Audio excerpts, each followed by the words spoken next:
नमस्कार, सिप की टिप में आपका बहुत बहुत स्वागत है। हर बार की तरह मैं हूं हर्ष शर्मा। आज हम आपके लिए बेहद ही खास टॉपिक कवर करने जा रहे हैं। जरा सोचिए, अमेरिकी राष्ट्रपति डोनाल्ड ट्रंप की टैरिफ वॉर छेड़ने की धमकी से ही एक दिन में बाजार का कितना बुरा हाल हो गया। हालांकि अमेरिका ने कनाडा और मैक्सिको पर 25% टैरिफ लगाने के फैसले को भले ही एक महीने के लिए टाल दिया हो, लेकिन चीन से आयात पर 10% शुल्क लागू कर दिया है। इतना ही नहीं, बल्कि ट्रंप ने ब्रिक्स देशों को डॉलर के अलावा दूसरी करेंसी को अपनाने पर 100% टैरिफ लगाने की धमकी दी है। अमेरिका के इस कदम से दुनिया की प्रमुख करेंसी के मुकाबले डॉलर इंडेक्स उछलकर 108 के ऊपर पहुंच गया है। भारतीय रुपया डॉलर के मुकाबले लुढ़ककर 87 डॉलर के नीचे चला गया है। रुपए में बड़ी गिरावट सिर्फ भारत के लिए ही नहीं, बल्कि आम लोगों के लिए और कारोबारियों के लिए भी बड़ी मुश्किल खड़ी कर रही है। अगर आपको हम समझाएं कि भारत अपनी ज़रूरतों की अधिकांश वस्तुओं को आयात कई जगहों से करता है बेसिकली, और ये आयात अब महंगा हो सकता है। इसका सीधा असर आयात से जुड़े सेक्टर पर देखने को मिलेगा। जाहिर है कि इन कंपनियों के मार्जिन्स पर इम्पैक्ट करेगा। इससे शेयर बाजार में आगे भी उतार चढ़ाव देखने को मिल सकता है। ऐसे में सवाल यह है कि ट्रंप की चाल को देखते हुए क्या म्यूचुअल फंड पोर्टफोलियो में बदलाव की ज़रूरत है? ट्रेड वॉर को देखते हुए कैसे बैलेंस करें अपना पोर्टफोलियो? म्यूचुअल फंड में निवेश का क्या ये सही तरीका है? म्यूचुअल फंड से जुड़े तमाम मुद्दों पर हम बातचीत के लिए आज हमारे साथ बेहद खास मेहमान हैं, सीएफपी और प्रोमोर फिनटेक की डायरेक्टर निशा सांघवी जी। आपका बहुत बहुत स्वागत है ma'am. Thank you so much Harsh. Ma'am, सबसे पहले तो मैं आपसे जानना चाहूंगा कि बोनस के मंच पर आप पहली बार जुड़ रही हैं, क्या कहना चाहेंगी? ये बहुत ही अच्छा एक मौका है आप सबके साथ जुड़ने का। फाइनेंशियल लिटरेसी हमारे कंट्री में बहुत कम पे है, तो ये द बोनस का जो कदम है, हम बिल्कुल इसमें आपके साथ जुड़ के और लिटरेसी फैलाना चाहेंगे, सो दैट इंडिया जो है वो अच्छे से निवेश कर पाए हमारे नॉलेज की वजह से। तो आप सबको एकदम बेस्ट विशेस, शुभकामनाएं, एंड होप हम और भी अच्छा काम आगे चल के करते रहे। बहुत बहुत धन्यवाद मैम आपकी शुभकामनाओं के लिए। लेकिन मैं यहाँ पर अपने व्यूअर्स को याद दिला दूँ कि हर शाम 4 बजे हम बहुत जल्द आपके साथ जुड़ने वाले हैं। आप हमारा व्हाट्सएप नंबर नोट कर लीजिए, 9354027995। आपके सामने स्क्रीन पर हम लोग फ्लैश कर देंगे अभी नंबर, व्हाट्सएप नंबर को। और साथ ही मैं आपको बता दूं कि ईमेल आईडी भी है हमारी, आप उसको भी नोट कर सकते हैं, auwthebonusin@gmail.com। मैं दोबारा रिपीट करता हूँ, auwthebonusin@gmail.com पर आप हमें मेल करके भी अपने सवाल भेज सकते हैं। और साथ ही अब मैं आपको एक और चीज़ बता दूं कि हम आपके लिए एक और बोनस लेकर आए हैं। ये बोनस क्या है? ये बोनस बेसिकली ये है कि आपके अगर पोर्टफोलियो से जुड़े सवाल है ना, वो हम लोग बहुत जल्दी लेना शुरू कर देंगे। और आज के शो में भी हम लेने जा रहे हैं। कतर से देवांशु का एक सवाल आया है, जिन्होंने अपना और अपनी पत्नी का म्यूचुअल फंड पोर्टफोलियो के रिव्यू की गुजारिश करी है। तो हम लोग शो के आखिरी में इसको रिव्यू करेंगे हमारे गेस्ट के ज़रिए, और आपके मन में जो भी शंकाएं हैं, जो भी आपको लग रहा है कि सवाल का जवाब आप जानना चाह रहे हैं, तो आप हमें चाहे आप व्हाट्सअप कर दीजिए, ईमेल कर दीजिए, और अपने पोर्टफोलियो से जुड़े सवाल भी आप भेजिए। हम लोग अपने शो में ज़रूर इनकॉर्पोरेट करेंगे। तो चलिए अब सवाल जवाब का सिलसिला शुरू करते हैं। मैम, सबसे पहला मेरा सवाल आपसे ये है कि ट्रंप की टैरिफ वॉर से दुनिया भर के शेयर बाज़ारों में कोहराम देखने को मिला है। डॉलर की तुलना में दुनिया भर की करेंसी बुरी तरह से प्रभावित हो रही है। इसका असर आप म्यूचुअल फंड पर किस तरीके से देख रही हैं?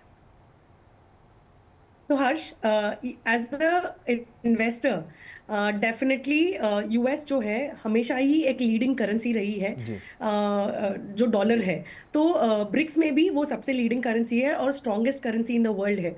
अगर उसका ऑल्टरनेटिव अगर हम ढूंढ रहे हैं, या अगर हम यूएस को नीचा करना चाहते हैं, तो इसलिए डोनाल्ड ट्रंप अग्रेसिव होके ये एक टैरिफिंग लेके आ रहे हैं, जहां पर वो कह रहे हैं कि अगर जैसे हम हमेशा मेक इन इंडिया कहते हैं, तो वो भी प्रमोट करना चाहते हैं मेक इन यूएसए को। तो करंटली उन्होंने होल्ड पे कर दिया है टैरिफ्स को, बट इसका प्रभाव हमारे पर कैसे आ सकता है? अगर मार्केट्स जो है, अगर वो नीचे जाते हैं, हमारे stock markets, somewhere it affects as a retail investor, जो हम निवेशक है, वो हमें डेफिनेटली अफेक्ट करता है, क्योंकि करंट वैल्यू हमें देखने की आदत हो गई है, जिससे कि हमारे पोर्टफोलियो में नेगेटिव रिटर्न दिखता है। लेकिन अगर आप मुझे पूछेंगे हर्ष कि निशा, मैं पैसे लगा दूं आज, तो मैं बिल्कुल कहूंगी यस, लगा देने चाहिए, बिकॉज ग्लोबल क्राइसिस है, ये डेफिनेटली अफेक्ट करेंगे। शॉर्टर टर्म है। इवेंचुअली ये करेक्शन वापस उसको करेक्शन होके ठीक होने की जब राह पे चलेगा, तो आपने नीचे वाले मार्केट में बाइंग की है, तो आपको ऊपर वाले मार्केट, जब भी साइकिल टर्न होगी, तो आप जब परचेज सस्ते में किए हो तो इसका कंपाउंडिंग इफेक्ट जल्दी दिखना शुरू करेगा। तो निवेशकों को डरने की जरूरत नहीं है। ठीक है मैम, आपने बहुत अच्छे से क्लैरिटी दे दी कि अगर नीचे के भाव पे आपने खरीदारी करी है तो जाहिर सी बात है आगे अगर आप लॉन्ग टर्म का आपका नज़रिया है तो उसमें एप्रिसिएशन तो देखने को मिलेगा ही मिलेगा। अच्छा, दूसरा सवाल मेरा यहाँ पर ये है कि दुनिया के प्रमुख देशों में जो ट्रेड वॉर गिराने का असर दिख रहा है मैम, इससे शेयर बाजार में बड़ी गिरावट देखने को मिल रही है और मिल सकती है अगर आगे और चीज़ें स्थिति ख़राब होती है तो। ऐसे में अपने पोर्टफोलियो को जोखिम फ्री मतलब कैसे बनाएं मैम, कैसे इसको बचाएं जोखिमों से, ये समझाइए हमारे व्यूअर्स को। हर्ष, बहुत ही अच्छा सवाल है ये। इसमें दो पार्ट में मैं जवाब देना चाहूंगी जी। कि पिछले कोविड से पकड़ के चलते हैं पिछले 5 साल में, ठीक है। अगर हम एवरेज पकड़े 5 साल का, अगर किसी ने 5 साल में इन्वेस्टमेंट किया है तो उसने टेक्निकली नेगेटिव रिटर्न्स देखे ही नहीं है। मार्केट, उन्होंने अपने पोर्टफोलियो को हमेशा ऊपर जाते हुए देखा है, स्टॉक्स हो या म्यूचुअल फंड्स हो। तो कहीं ना कहीं अगर हम ये देखेंगे ओवरऑल पोर्टफोलियो में कि ये कैसे अफेक्ट होगा, तो some sectors will highly get affected and some sectors might not get affected। तो आपको अपना एसेट एलोकेशन जो है वो एकदम सही तरीके से करना जरूरी है। सो सारा पैसा इंडियन एक्विटीज में नहीं होना चाहिए, थोड़ा पैसा आपके कमोडिटी में भी होना चाहिए, सिल्वर और गोल्ड जैसे प्रेशियस मेटल्स में। आपके पोर्टफोलियो में डेट भी होना चाहिए, और आपके पोर्टफोलियो में अगर आप इंटरनेशनल इक्विटी का एक्सपोजर लेना चाहते हो तो वो भी कर सकते हैं। लेकिन ये कैसे डिवाइड होगा? Go back to your basics, अपने फाइनेंशियल गोल्स को सेट कीजिए अगर अब तक नहीं किए हैं। जी। हर हर पैसा अगर आपने इक्विटीज में डाला है तो ये सही मौका है, उसको रेक्टिफाई कीजिए, प्रॉफिट्स को बुक कीजिए, रीस्ट्रक्चर कीजिए अपने पोर्टफोलियो को और पैसे को रीएलोकेट कीजिए। उससे दो फायदे होंगे। एक है कि आपने जो गलतियां की थी उसको रेक्टिफाई कर दी, अच्छा मौका है। और आगे चल के जो मार्केट्स में अगर जो भी उतार चढ़ाव, देखो मार्केट में उतार चढ़ाव आएगा। जी। जैसे हम कहते हैं ईसीजी में ऊपर नीचे होता है, राइट? तो बिल्कुल। अगर ऊपर नीचे हो रहा है तो आप जिंदा हो। तो सेम वे स्टॉक मार्केट्स में भी जब ये आपका पोर्टफोलियो में ऊपर नीचे का चढ़ाव दिख रहा है तो इट मीन्स आपको बहुत ज़रूरत है अपने पोर्टफोलियो को ढंग से एलोकेट करने के लिए, ठीक है। तो right asset allocation in your portfolio is the need of the hour. ठीक है मैम, आपने बहुत अच्छे से क्लैरिटी दी और होता भी है, देखिए शेयर मार्केट में उतार चढ़ाव तो ये इसका पार्ट ही माना जाता है यहाँ पर। अच्छा, अब मैम एक अगला सवाल मैं आपसे पूछता हूँ, क्योंकि देखिए डॉलर की लगातार मजबूती हमें देखने को मिली और इससे साफ तौर पे आयात से जुड़े तमाम सेक्टर पर दबाव पड़ता हुआ दिख रहा है और दिख भी सकता है अगर आगे भी और चीज़ें इस तरह की दिखने को मिलती हैं। मौजूदा हालात में नए निवेशकों को किस तरीके से म्यूचुअल फंड में इन्वेस्टमेंट करनी चाहिए या फिर म्यूचुअल फंड में किस तरह से एहतियात बरतना चाहिए, क्या करना चाहिए यहाँ पर? तो हर्ष, मेरा जो जवाब रहेगा वो हमारे प्रीवियस क्वेश्चन से कंटिन्यूड में रहेगा। जी। अगर आप फर्स्ट टाइम इन्वेस्टर हो, नंबर वन अपना गोल सेट कीजिए, उस हिसाब से एसेट एलोकेशन कीजिए। थोड़ा सा डिटेलिंग बताना चाहूंगी कि how do you look at और how do you build your portfolio. तो आपको ऐसे करना है कि गोल्स आपने सेट किए कि रिटायरमेंट है, घर लेना है, या घर आपको बनाना है, या गाड़ी खरीदनी है, अपग्रेड करनी है, बच्चों का एजुकेशन के बारे में बात कर रहे हैं, रिटायरमेंट के बारे में अगर आप सोच रहे हैं तो गोल्स को सेट कीजिए। कितने सालों में वो गोल को अचीव करना है वो नंबर ऑफ इयर्स लिखिए, और उसके बाद आपको फंड्स की सिलेक्शन करनी है। सो जो भी पैसा आपको 3 साल के अंदर चाहिए वो पैसा इक्विटीज में, मतलब शेयर मार्केट में नहीं जा सकता है। दूसरी बात, जो पैसा आपको विद इन 1 ईयर लगने वाला है, तो अगेन वो पैसा जो है वो फिक्स डिपॉजिट, या तो आप उसको डेट म्यूचुअल फंड में रख सकते हैं। जो पैसा 2 से 3 साल में लगेगा वो एक हाइब्रिड कैटेगरी में जाना चाहिए, जिससे कि मार्केट के ऊपर चढ़ाव और उताराव से आपके पोर्टफोलियो को अफेक्ट नहीं होगा और आप डरेंगे नहीं। तो मैं एक बेसिक एग्जांपल देना चाहूंगी यहाँ पर। जब भी हम रिटायरमेंट की बात करते हैं, which is like a 20 year goal, अगर मान लीजिए कोई आज 40 साल का है, वो 60 साल की उम्र में रिटायर होना चाहता है, तो जब वो 60 ईयर्स पे देख रहे हैं पोर्टफोलियो को, तो 20 ईयर्स अवे, तो 20 साल बहुत लंबा समय होता है। तो उसके वो गोल के लिए इन्वेस्ट कर रहे हो तो उसके लिए आज के मार्केट के उतराव से नहीं डरना है, क्योंकि 20 years is a long time for compounding which is available. तो आपको बिल्कुल ध्यान में रखना है, गोल सेटिंग करिए, टाइमलाइन सेट कीजिए, फिर आप उसके बाद आप अपना पोर्टफोलियो डिज़ाइन कीजिए। फिर आते हैं हम सेक्टर्स पे कि हम कौन से सेक्टर में देख सकते हैं। अ, मैम तो वही मैं यही सबसे समझना चाह रहा था, मेरा सवाल भी यही था कि जैसे जिन जी निवेशकों ने पहले से ही आयात से जुड़े ऑयल एंड जी गैस, फार्मा, पेंट से जुड़े सेक्टरों हम्म, में पैसा लगाया हुआ है, उसको क्या करना चाहिए? और आप भी अपना जो बता रहे हैं सेक्टर वाइज मैम, उसके हिसाब से आप बताइए मैम।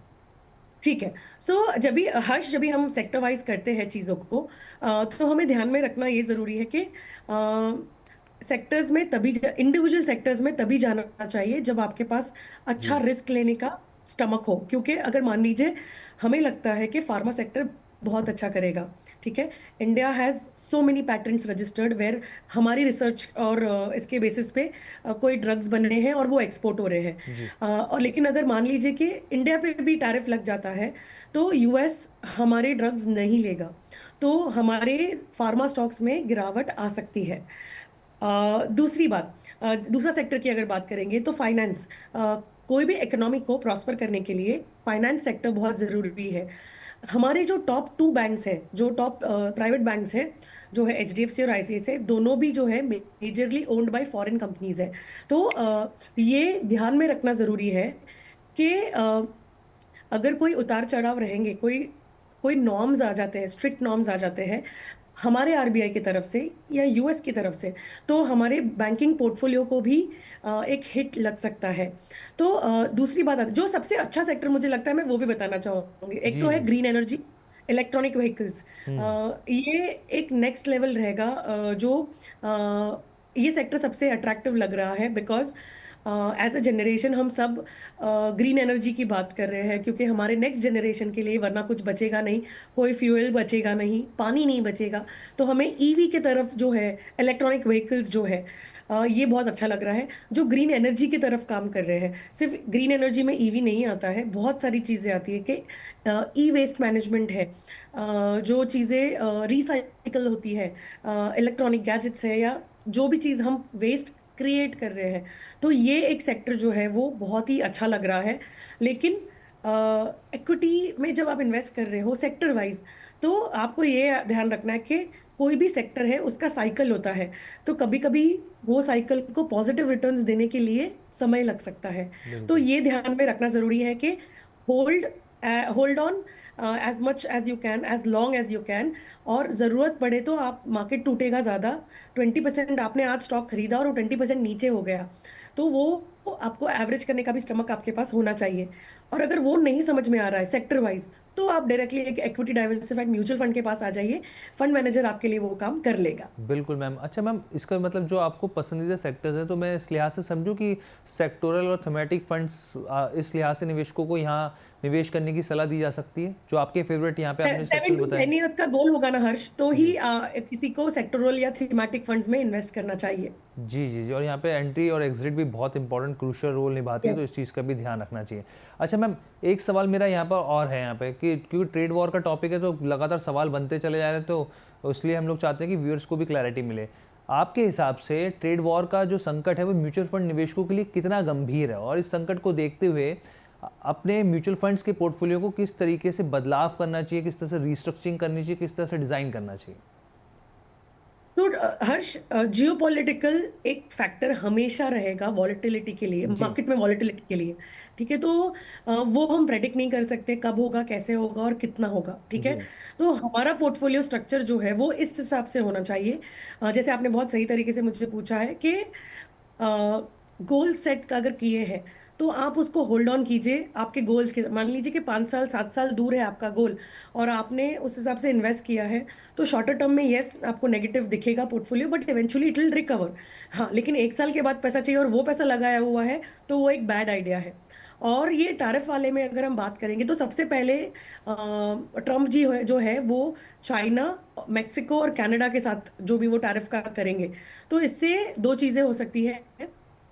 ग्लोबल में जॉब लॉसेस हो सकते हैं, इन्फ्लेशन भी अफेक्ट हो सकता है, क्योंकि उन्होंने टैरिफ लगा दिया कि ये 25% टैरिफ लगेगा, या क्या उन्होंने कहा है कि 100% टैरिफ लगेगा।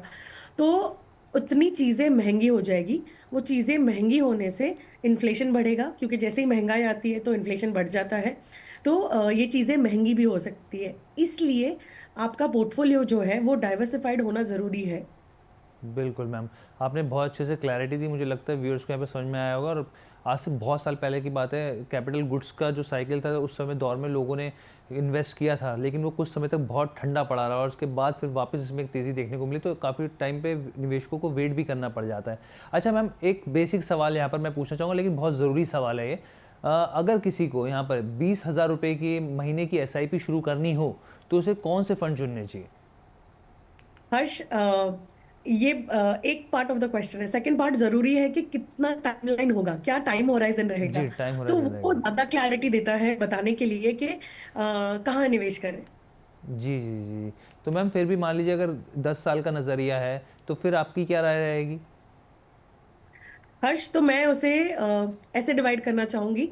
अ, एक लिक्विड फंड में शुरू करूंगी, SIP क्लोज टू 4,000 रुपीज की, जी, जो एक बैकअप क्रिएट करता रहेगा कि अगर मार्केट कभी फॉल होता है तो मैं वापस उसको एवरेज कर सकूं अच्छे से। जी, बाकी के 16,000 जो है, वो हम डिवाइड करेंगे 6,000, 5,000, 5,000। ठीक है। तो 6,000 जो है वो एक एग्रेसिव सेक्टोरल फंड में डालेंगे, which could be a consumption fund. जैसे हमारा बजट आया है इस साल का, उन्होंने ज्यादा फोकस किया है कंजम्पशन की तरफ। तो जी, कंजम्पशन फंड्स में आप कंसिडर कर सकते हैं। तो कंजम्पशन जब भी हम कहते हैं, उसमें सब आ गया। एज अ फैमिली या एज अ इंडिविजुअल, हम सब जो भी कंज्यूम करते हैं, खाने से लेके पहनने से लेके यूसेज करने के लिए जो भी हम यूज करते हैं, तो ये कंजम्पशन इकोनॉमी हो जाएगी। तो कंजम्पशन फंड आपके पोर्टफोलियो में एक अच्छा एज और बैलेंस देगा। अगर मुझे फंड के नाम बताएं तो महिंद्रा कंजम्पशन है, कैनरा कंजम्पशन है, कैनरा रोबेको कंजम्पशन फंड है। These are two wonderful consumption funds, manage really beautifully. तो ये एक डेफिनेटली 6,000 उसमें चले जाएंगे।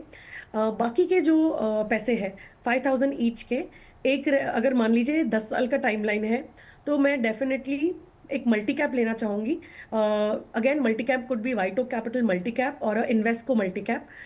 इसमें एडवांटेज ये रहेगा कि लार्ज, मिड और स्मॉल ऑटोमेटिकली रेशियोज में जो जी, रिक्वायर्ड रेशियो बाय गाइडलाइन है वो चला चला जाएगा पैसा।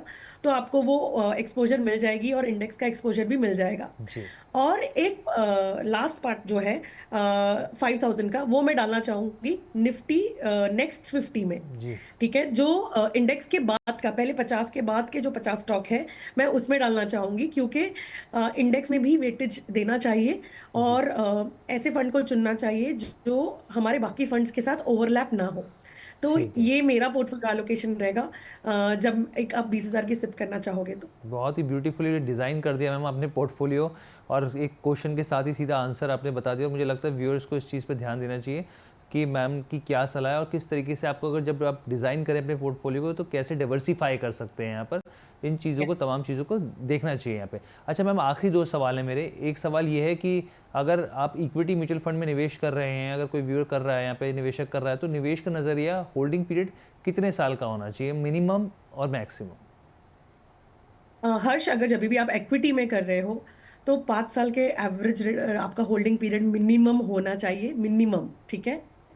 मार्केट साइकिल 3 साढ़े 3 साल में एक बार टर्न होती है। तो अगर आपने आज इस साल शुरू किया है, जी, 4 5 6 महीने पहले, तो आपने डाउन साइकिल से शुरू किया है, तो आपको ये जर्नी पूरी देखनी है डाउन टू अप वाली। जी, और मान लीजिए आपने अप में शुरू किया था, तो आपके पैसे को डाउन होना भी जरूरी है। तो जी, रुपी कॉस्ट एवरेजिंग होगी और कंपाउंडिंग दिखेगा आपके पैसों का। तो ये बहुत इंपॉर्टेंट रहेगा जब भी आप अपना पोर्टफोलियो स्टार्ट कर रहे हो। और इक्विटी है तो लॉन्ग टर्म है, 10 साल अगर वो वही पोर्टफोलियो को रखेंगे। मैं एक एग्जांपल देना चाहूंगी। मान लीजिए कि किसी ने अगर पहली सैलरी से SIP की है 2 साल के लिए, और फिर बीच में ब्रेक लेके वो अब्रॉड वापस पढ़ने चले गए हैं, जी, और उसको आज 4 साल हो गए। उनके SIP जो थी वो 5,000 की थी, उन्होंने 2 साल की, तो 1,20,000 हो गया। ये मैं बात कर रही हूँ 2018 की। जी, 2018 में जो 60,000 पहले साल डाले, 2019 में दूसरे 60,000 डाले, तो 1,20,000 हो गया। सो 18 और 19, सो दिसंबर 2019 में दो जी, साल कंप्लीट हो गए।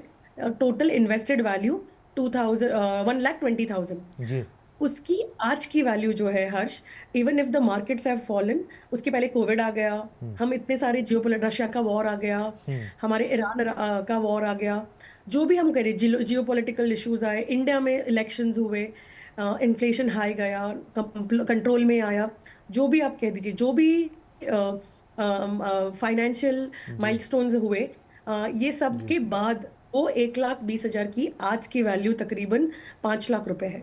तो उसे 2018 से 2025 में है हम, तो अभी तकरीबन 7 साल हो गए। अगर उसकी 5 लाख वैल्यू आज है, मान लीजिए कि 2 साल पहले आप मुझे पूछते तो उनकी 1,20,000 की वैल्यू 1,80,000 ही थी। तो उनको लगता था कि मैंने इतने साल इन्वेस्ट किया, मेरे पैसे सिर्फ 60,000 से बढ़े, लेकिन वही पैसे को उन्होंने होल्ड ऑन किया तो आज उसकी वैल्यू 5 लाख हो गई। तो patience is always the key when you are investing into equities, and you have to have a longer horizon. आजकल सबको वो लिव द मोमेंट वाला जमाना है, तो अभी म्यूचुअल फंड पोर्टफोलियो को आप डेली मतलब दिन में 4-5 बार रिफ्रेश करेंगे तो भी वही वैल्यू दिखाएगा। जी तो बिकॉज वो बिल्कुल एंड ऑफ द डे में कैलकुलेट होता है। बिल्कुल। तो ये समझना जरूरी है हमारे इन्वेस्टर्स को, लिव द हाँ मोमेंट से ज्यादा भी आगे की बात समझना जरूरी है। बिल्कुल मैम, आपने बहुत अच्छे समझाया, और सब्र का फल जो मीठा होता है, ये कहावत यहाँ पे सटीक बैठती है एकदम।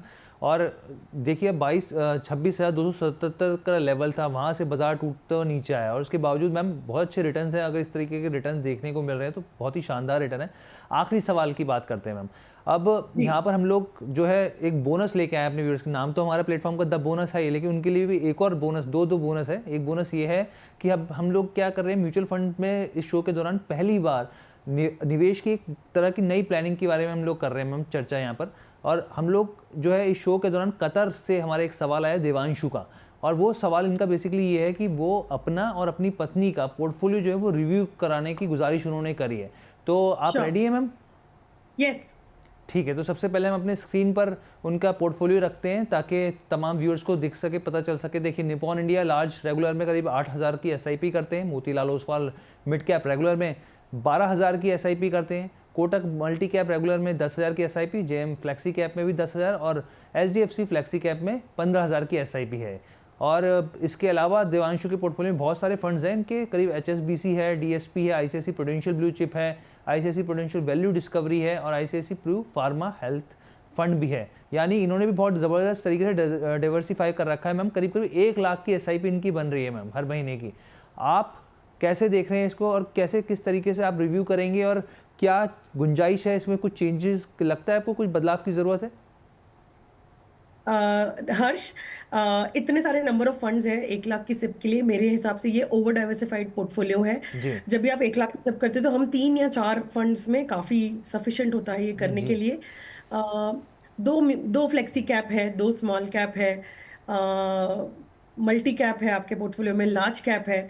तो I am sure her fund के पीछे आपका एक लॉजिक रहा होगा। हम्म अगर वो आपके गोल्स के हिसाब से वो सेट हो रहा है तो बहुत बढ़िया है, लेकिन अगर आप उसको रीवैम्प करके रीस्ट्रक्चर करना चाहेंगे तो हम भी खुश होंगे कि आपने ठीक से अपने पोर्टफोलियो को मैनेज करके इन्वेस्ट करा।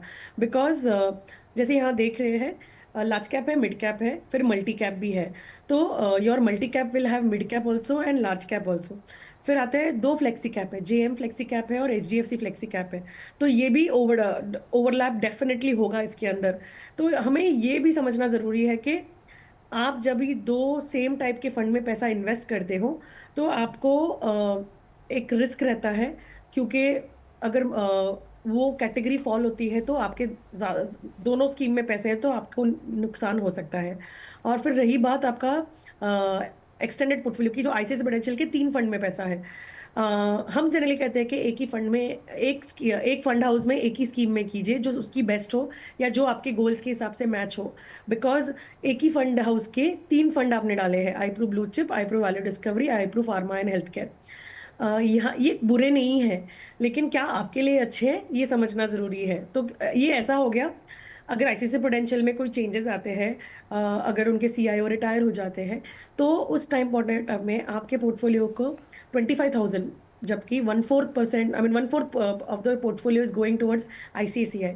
तो ये बहुत ज़्यादा नुकसानकारक हो सकता है। जी तो डाइवर्सिफाई होना ज़रूरी है। ठीक है मैम, आपने बहुत अच्छे से समझा दिया। बल्कि आप बिल्कुल सही कह रहे हैं। यहाँ पे स्मॉल कैप की भी दो, फ्लैक्सी कैप की भी दो, यहाँ पे सेक्टोरल के भी दो, इन्होंने मतलब हर चीज़ में डबल डबल चीज कर रखी है। तो ठीक है मैम, आपने इस पर क्लैरिटी दी। अब इनकी पत्नी का भी पोर्टफोलियो चाह रहे थे कि अपनी पत्नी का भी पोर्टफोलियो एक बार रिव्यू करवा लें। तो मैम आपके सामने देखिए, व्यूअर्स के स्क्रीन पर हम लोग दिखाए थे। मोतीलाल ओसवाल फ्लैक्सी कैप जो है करीब 6000 की SIP यहाँ कर रही है। Invesco large and mid cap में 4000 की, निपॉन इंडिया मल्टी कैप में 6000 की SIP हो रही है। इसके अलावा कोटक इमर्जिंग में, टाटा स्मॉल कैप में, SBI कॉन्ट्रा फंड में ये करीब करीब मैम 25,000 हो गए। मतलब महीने की पति देव जो है वो 1 लाख की SIP और जो पत्नी है वो 25,000 की SIP करें। मैम इनके पोर्टफोलियो को कैसे रिमार्क्स देंगे आप? हाँ, ये फिर भी डिसेंट है। बहुत ज़्यादा फंड्स, अभी भी छः फंड्स में उनकी सिप चल रही है। Small cap as a port उन्होंने ऐड किया है। इनके पोर्टफोलियो में लार्ज एंड मिड कैप है जो मुझे अच्छा लगता है। इन्वेस्को का SBI कॉन्ट्रा ऑल्सो, सो कॉन्ट्रा में सिप बढ़ा सकते हैं। जैसे कोटक इमर्जिंग इक्विटीज़ है, वो भी एक लार्ज एंड मिड कैप है, और इन्वेस्को भी है जो लार्ज एंड मिड कैप है। Again you have same funds in the same, I mean 2 funds in 1 category. तो ये आपको एक कंसिडर करना होगा कि 2 में से एक बन करके आप कॉन्ट्रा फंड में सिप को बढ़ा दीजिए। ठीक है, यानी कि मैम का साफ तौर पे कहना है कि देवांशु जी की जो पत्नी है उन्होंने ज़्यादा डिसेंट अपने पोर्टफोलियो को डाइवर्सिफाई कर रखा है कंपैरेटिवली उनके। ठीक है मैम, आपसे बात करके मैम बहुत मज़ा आया और आपने बहुत अच्छे से क्लैरिटी दी, और मुझे लगता है जो भी तमाम व्यूअर्स के मन में शंकाएं होगी वो बहुत हद तक दूर हो गई होंगी। और आपके साथ हम लोग जुड़े, पहला शो था और बहुत ही मज़ेदार शो गया, बहुत ही मज़ेदार चर्चा गई। और तमाम व्यूअर्स से भी मैं कहना चाहूँगा कि आप हमारे प्लेटफॉर्म द बोनस को लाइक, शेयर, सब्सक्राइब करना बिल्कुल मत भूलिए। मैम धन्यवाद हमारे साथ जुड़ने के लिए आपका। Thank you Harsh, thank you so much, a pleasure. जी सेम है मैम। तो एक बार व्यूअर्स को मैं अपने याद दिला दूं, हमारा व्हाट्सअप नंबर जो है वो 9354027995 है, और साथ ही हमारी जो ईमेल आईडी है वो auwthebonusin@gmail.com है। और देखिए, अगर आप भी अपने पोर्टफोलियो को लेकर चाह रहे हैं कि हम लोग कोई आप उस पर टिप्पणी करें, आप चाहते हैं रिव्यू किया जाए, तो देश के दिग्गज एक्सपर्ट्स जो है हमारे साथ बैठते हैं, वो आपको बताएंगे कि क्या कमी पेशी रह गई है आपके पोर्टफोलियो में। बस आपको इतना ही करना है, आप चाहे व्हाट्सअप कीजिए, चाहे वीडियो जो हमारा कंटेंट जा रहा होता है उसमें भी आप नीचे मैसेज डाल सकते हैं। लाइव जब शुरू करेंगे तब तो आपके सवाल लेंगे ही लेंगे। तो ओवरऑल कैसी लगी आपको ये चर्चा, आप ज़रूर बताइएगा, और शेयर करना बिल्कुल ना भूलिए, क्योंकि जितने जितने लोगों के साथ आप शेयर करेंगे तो उनको भी ये फ़ायदा मिलेगा इस कंटेंट का। बहुत बहुत धन्यवाद।